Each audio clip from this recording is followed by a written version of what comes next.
All right, this video, this is another Tyler Meisinger special. He said, hey, you should do one about the NCAA underdogs. I said, sure, I know what to do with that. And this one is going to be about the team underdogs. And everyone knows the Penn State and Iowa, Oklahoma State, Nebraska, Ohio State, on and on and on. These are teams that are always kind of battling it out for an NCAA trophy. Then there's another rung below of teams that maybe don't get the shine, but have really, really high quality teams, especially coming into this season. And I'm going to talk about some of those squads. And there's one team on here that I'm especially excited for. I'm going through 1, 2, 3, 6 different teams here, okay? We'll start with Oklahoma. This is a team that definitely flies a little more under the radar. I mean, they're the little brother to Oklahoma State. They've had a hard time getting guys consistently on the podium.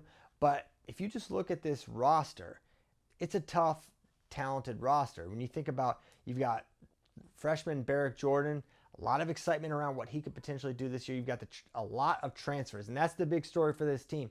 How well will these transfers do? You've got Tyler Wells from Minnesota. You've got Jack Joffrey, who transferred in, I think, from UVA. Rafael Hipolito from Virginia Tech. Peyton Keller from Ohio. Brian Soldano from Rutgers. D'Anthony Parker, I think he transferred 2 years ago from NDSU. Juan Mora, who was a North Dakota State transfer, and Bradley Hill, who transferred from Iowa. So a lot of transfers on this team, and also a lot of talent. Peyton Keller for Ohio. He was an All-American. Rafael Hipolito was the 4 seed last year at NCAAs. It's all about getting these guys to wrestle at their best. If they're at their best, this is both a dangerous dual and tournament team, because they have guys that you could see wrestling deep into the NCAA tournament, particularly Keller and Hipolito. But I think this team will do its most damage in those dual meets. I think they're going to be top to bottom, tough to beat. Why they'll struggle, I have like a little section like why this could maybe not work out for them. I think there's so many new faces, and with that, it's not that they're new to sport, or they're even new to NCAA wrestling, but learning these guys and what makes them tick. It's such an individualized sport. Can they figure out how so many new faces and how to get them all to optimize and wrestle at their best? And even if they don't have an amazing season this year, I think there's a lot of reason for excitement for Oklahoma. Next one, Rutgers. This is another team that I think better dual than tournament. I don't see a lot of the high end guys. You could have 10 guys in the round of 12, and that's a savage dual meet team. But at the NCAA tournament, you're probably not even going to be in the top 15. Now, I'm not saying they're going to do that, but I think they're going to have a hard time getting a large number of guys on the podium, which is what you need if you want to enter that top 15, top 10 realm. But who do they got? Why are they going to be good? Well, Mason Gibson's coming in. He's coming off his redshirt year. You got Big Ten champion Dylan Shaver. For my money, he's the best guy on this team. I think he's someone, if you're looking for a deep NCAA finalist sleeper, I think Shaver has all the tools. This guy's offense is out of this world. He's got a great feel. Unbelievable athlete. Love watching Dylan Shaver. Consistency has been an issue for Dylan. If he can find that, he'll be good. But there's just a lot of solid guys. You got Joey Oliveri, very good. Andrew Clark, solid. You've got Connor Harrer. Lenny Pinto, a great transfer from Nebraska. He's been ranked pretty high coming into the year. Shane Cartagena Welsh, transfer Remy Cotton from Michigan State, and transfer Hunter Kaka from Virginia Tech to Rutgers. This is a good team, especially in dual meet format, but that's why they'll struggle. I said this team is scarier in duels than in a tournament. I think they're going to have a hard time putting multiple guys on the podium, but still a lot of reasons to head to Jersey Mike's Arena and watch this team. Coach Scott Goodale does a good job putting a good dual product on the mat. I don't think this year is going to be any different. Next up, we're going to Bethlehem, Pennsylvania, the Lehigh Mountain Hawks.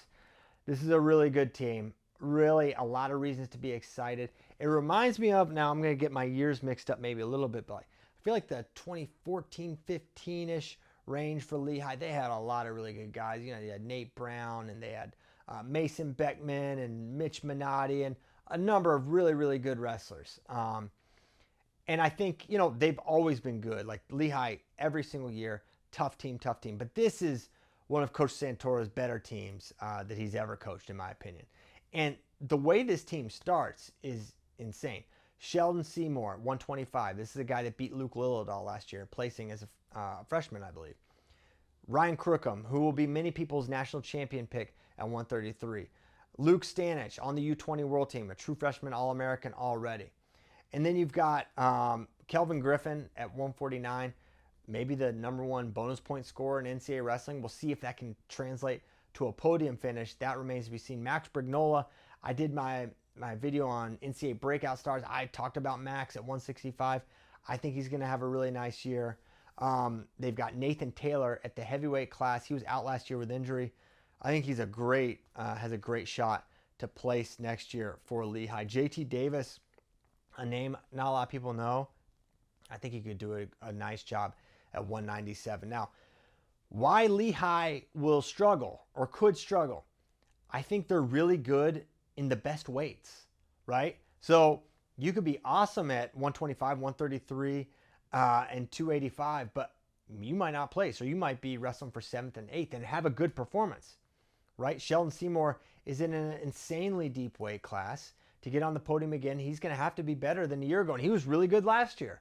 That's just the nature of the beast.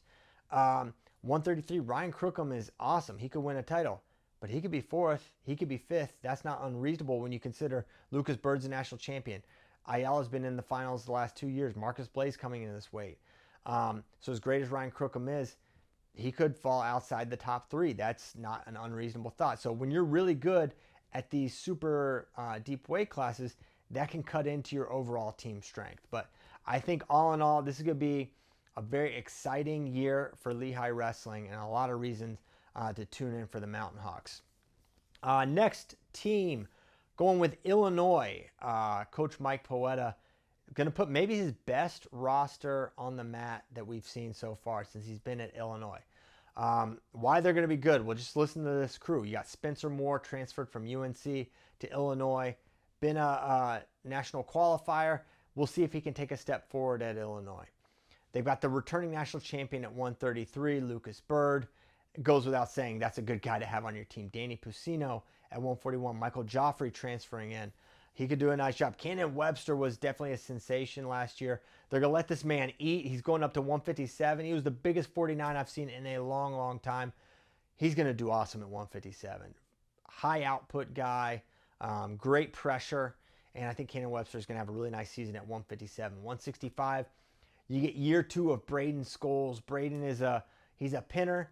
He's really good in the scrambles. I think he probably took a lot away from last year, and I think he's going to take a step forward. That sophomore year can be huge for guys. I think it's going to be big for Braden Scholes.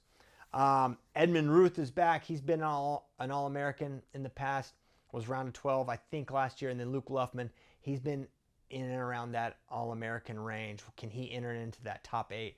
That will be huge for Illinois if they do. Why they'll struggle? A lot of 50-50 guys. Could place, could not. Other than Lucas Bird, who are you stamping? Yeah, this guy is for sure going to be on the podium. Even the great Cannon Webster, even Edmund Ruth, being on the podium one year does not guarantee it for the next year. And so if they don't have a great NCAA finish, it could be those 50-50 type of guys and it not landing on the right side for Illinois. But that being said, a lot of excitement. This is a this is a team that's going to be a tough out in duels and in the tournament because I think they have quite a few high-end potential guys at Illinois. Next up, staying in the Big Ten, Minnesota. Now, Minnesota Underdogs is sort of hard to paint them Underdogs. It's kind of like, in many ways, a traditional power. But, out of the last 4 years, they've been outside the top, 10, 2 of those years, and outside the top 21 of those years. So, we'll see where they slot in. But, a team, they've kind of been, they've had some instances where the portal's been bad to them, some where it's been good. They've got some good guys. Starting with 125, they added Jory Volk from Wyoming, transferred to Minnesota. This guy's a title contender at 125, and that's a great way to start your team. You bring in Chris Cannon, transferred from Northwestern. Now, he was not great last year, but he's been an All-American in the past. Can they help Cannon re-find his form at 133? That would be huge for Minnesota if so, because you've got Vance Vombard back. Everyone knows he's an animal at 41. You've got Drew Roberts, solid guy. Charlie Millard, could he take a step forward? He's a big prospect out of Wisconsin, point scorer. He had some nice wins last year. I think he could do a good job for Minnesota this year, which I believe will be his first year in the starting lineup. Andrew Sparks, he's been a very tough out for Minnesota. Very athletic guy, can get to legs. Gave Michael Caliendo one of his toughest matches all last year. You've also got Clayton Whiting, another year him. Max McAnally, big time guy, could potentially win a national title. Will be ranked number 1 to start the season. Definite great keystone of signature piece for Minnesota. Then you got 2 guys with a lot of hope but a lot of wonder. Gavin Nelson at 197 and Coy Hopke at heavyweight. Haven't seen a ton of these guys on the Division I map, but what these guys did in high school would suggest they could have success next year for Minnesota, and they're going to need these guys to be good if they're going to have a big year next year. Why they'll potentially struggle, I think what I just said, they have a lot of unproven youth. You've got Charlie Millard, you've got Coy Hopke, you've got Gavin Nelson. These guys are good, but they're a little unproven at this point in time. If those guys can take a step forward and emerge as All-Americans, this could be a top 8-ish type of team for Minnesota. And then last, I saved this team last because I'm just genuinely excited to see this team, and it's just unbelievable the group of talent that Coach Chris Ayers has amassed at Stanford, the Stanford Cardinal. Now, there's a lot of questions about this weight class, and I'll get into why this team could potentially struggle, but just on its own, a team of Nico Provo. He was out last year with injury, but he was ranked number 1 at a point last year after he won Cliff King Las Vegas in the 2023-24 season. Tyler Knox, already an All-American for Stanford. This guy's a beast. Aiden Valencia. This guy is this close to being our senior world team rep. Huge recruit out of California, wrestling at 141. EJ Parco was a big prospect. Yes, that's a familiar last name. He's Kyle Parco's brother. Daniel Cardenas, maybe he's someone that could emerge as a title contender at 157. He's a guy with two wins over Meyer Shapiro. You've got Hunter Garvin, who a high flyer for Stanford, who's been on the podium in the past. And you've got Lorenzo Norman at 180 or 174. I think he could go 184 if he wanted to. He looks huge at 174.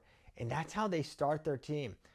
It's a very, very talented team. I think it's a lot of not just All-American contenders. I could see a number of these guys, if they're wrestling their best, entering into that top 5 realm.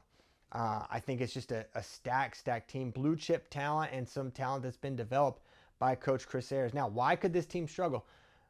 2 reasons. One, the upper weights. There's a lot of questions about 84, 97, and heavyweight and what sort of production Stanford's going to get there. And in a dual meet, when 3/10 of your lineup is a big question mark, things can unravel quickly. If you drop if you get upset at one weight, or a 50-50 goes the other team's way, you're in a dogfight. And when you have 84, 97 heavyweight in question, it can make it really hard to win dual meets. And the second one, missing wrestlers. Are they going to get these guys on the mat? Daniel Cardenas, is he going to be there, right? Is he going to be wrestling both semesters for Stanford?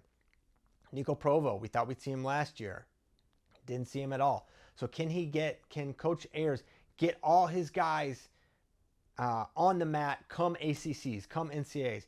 That will tell the tale. If they can get all these guys on the mat, I feel like this is a team that could threaten for that top 10 type of finish. But the team race is going to be very fun this year. These, to me, are the underdogs. These are teams that could maybe outpunch their weight a little bit with their roster. What teams did I miss? What teams would you include in here? There was a bunch of other teams I thought about putting on here, but these are the 6 I felt the most confident, was most excited to talk to you about. So these are my underdog teams, but I want to know what you think.